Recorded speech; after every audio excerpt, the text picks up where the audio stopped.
El retrato ovalado, de Edgar Allan Poe. El castillo en el cual mi criado había decidido penetrar, aun cuando fuese por la fuerza, antes que permitirme, hallándome gravemente herido, pasar una noche al raso, era uno de esos grandes edificios, mezcla de melancolía y grandeza, que durante tanto tiempo han erguido su ceñuda frente por entre los Apeninos, no tanto en la realidad como en la fantasía de Mr. Radcliffe. Según todas las apariencias, había sido temporalmente abandonado y en fecha muy reciente por su dueño. Nos instalamos en una de las habitaciones más reducidas y menos suntuosamente arregladas. Estaba situada en una apartada torre del castillo. Su decorado era rico, pero ajado y viejo. De sus paredes colgaban tapices y adornábanse con diversos y multiformes trofeos heráldicos, así como una insólita cantidad de pinturas modernas de gran viveza encuadradas en ricos marcos con arabescos de oro. Tal vez a causa de mi debilidad febril incipiente en ese instante, sentí un vivo interés por estos cuadros que estaban colgados no solo de las superficies principales de las paredes, sino también de los numerosos rincones que la extraña arquitectura del castillo hacía necesarios. Le ordené a Pedro que cerrase los pesados postigos de la habitación, puesto que ya era de noche, que encendiese los brazos de un gran candelabro que se hallaba colocado junto a la cabecera de mi cama y que descorriese de par en par las cortinas de terciopelo negro que también rodeaban mi lecho. Deseaba que se hiciera todo aquello para que al menos, si no llegaba a conciliar el sueño, pudiese distraerme alternativamente en la contemplación de aquellos cuadros y entregarme a la atenta lectura de un pequeño volumen que habíamos hallado sobre la almohada y que contenía la crítica y descripción de cada uno. Durante largo rato, muy largo rato, estuve leyendo y muy devotamente contemplé los cuadros. Las horas transcurrieron rápida y maravillosamente y llegó la profunda medianoche. Me desagradaba la posición del candelabro y extendiendo la mano dificultosamente con objeto de no despertar a mi criado adormecido, lo coloqué de modo que sus rayos incidiesen plenamente sobre el libro. Pero este cambio produjo un efecto completamente inesperado. Los resplandores de las numerosas bujías, porque había muchas, se proyectaron entonces en un nicho de la habitación que hasta ese momento había sido dejado en sombras por una de las columnas de la cama. Distinguí vivamente iluminado un cuadro que hasta ese momento me había pasado inadvertido. Era el retrato de una niña que apenas si empezaba a ser mujer. Dirigí una rápida ojeada a aquella pintura y cerré los ojos. ¿Por qué? En un principio no pude comprenderlo, pero mientras mis ojos continuaban cerrados, analicé en mi espíritu la razón que tenía para haberlo hecho. Fue un movimiento involuntario para ganar tiempo y pensar, para asegurarme de que mis ojos no me habían engañado, para calmar y dominar mi fantasía y entregarme luego a una contemplación más serena y auténtica. Pocos momentos después volví a mirar de nuevo fijamente la pintura. Ni podía ni quería dudar lo que vi entonces claramente, porque el primer resplandor de las bujías sobre el lienzo había disipado el soñoliento estupor de mis sentidos y me había devuelto de pronto a la vida despierta. Ya he dicho que el retrato era el de una joven.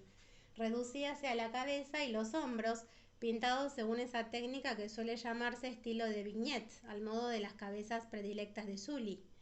El seno, los brazos e incluso los bucles de sus radiantes cabellos fundíanse imperceptiblemente en la vaga pero profunda sombra que servía de fondo al conjunto. El marco era ovalado, magníficamente dorado y afiligranado con arabescos. Como obra de arte no podía encontrarse nada más admirable que la pintura misma. Pero ni la factura de la obra, ni la inmortal belleza de aquel semblante podían haber sido lo que tan rápidamente o repentinamente y con tal vehemencia me había impresionado entonces, y menos aún que mi fantasía, conmovida en su duermevela, hubiese confundido aquella cabeza con la de un ser vivo. Me di cuenta en el acto que los pormenores del dibujo, el estilo de vignette y el aspecto del marco hubiesen disipado inmediatamente semejante idea y me hubieran evitado toda otra distracción, aun cuando fuera momentánea.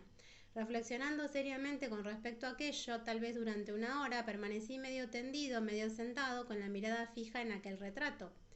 Por último, satisfecho de haber acertado con el secreto real del efecto que producía sobre mí, me acosté completamente de espaldas sobre el lecho. Había adivinado que el encanto de aquella pintura consistía en una absoluta semejanza con la vida en su expresión, que primero me había estremecido y finalmente me desconcertó, subyugándome y anonadándome. Con profundo y respetuoso temor, dejé de nuevo el candelabro en su posición primitiva. Una vez húbose apartado de mi vista el motivo de mi intensa agitación, busqué afanosamente el volumen que contenía el análisis de las pinturas y su historia. Volví las hojas hasta que encontré el número que correspondía al retrato ovalado y leí el impreciso y singular relato que sigue. Era una joven de particular belleza y no menos amable que llena de jovialidad, pero malhadada fue la hora en que vio, amó, casó y vivió con el pintor.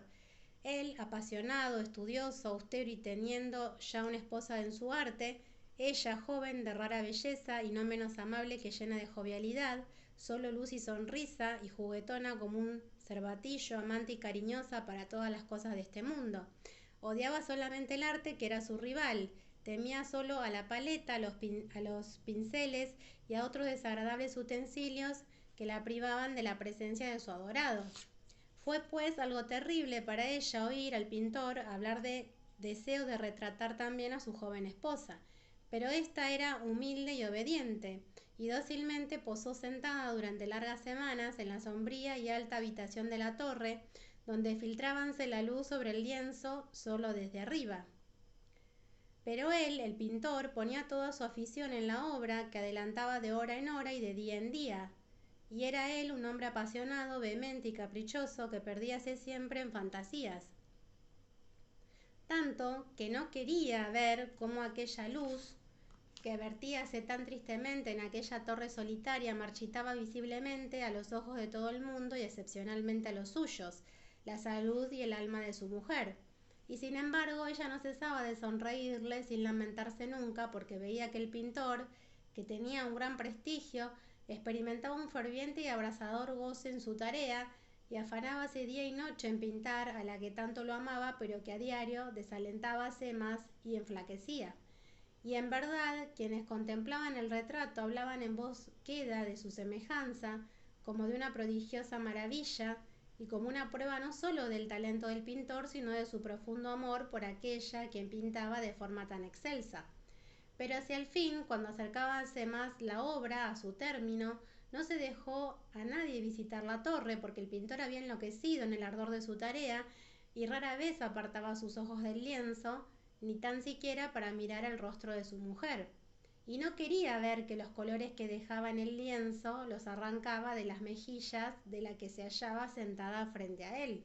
Y cuando hubieron transcurrido muchas semanas y muy poco quedaba por hacer, excepto un toque sobre los labios y una pincelada sobre los ojos, vaciló el espíritu de la mujer como la llama que va a extinguirse en una lámpara.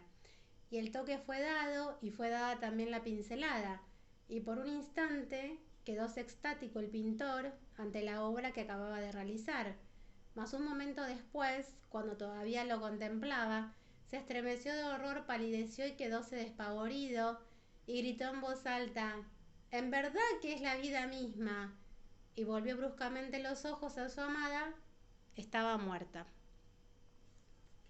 Bueno, un cuento tétrico como los tantos que tiene Edgar Allan Poe, pero brillante. El preferido mío es El escarabajo de oro, que es un poco largo, por eso creo que no lo voy a hacer audiolibro.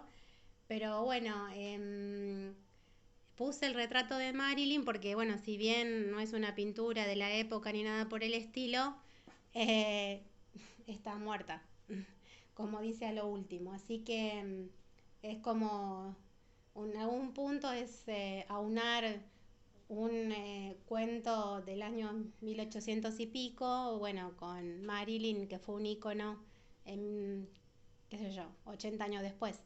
Pero bueno, eso fue lo que quise hacer como una mezcla, para que no sea siempre por ahí justo el relato enfocado en lo que en la imagen que corresponde, hacer como una cosa así como de algo distinto Así que bueno, un cuento de Edgar Allan Poe que he pedido por mi hermana Fer que quería, así que ya está.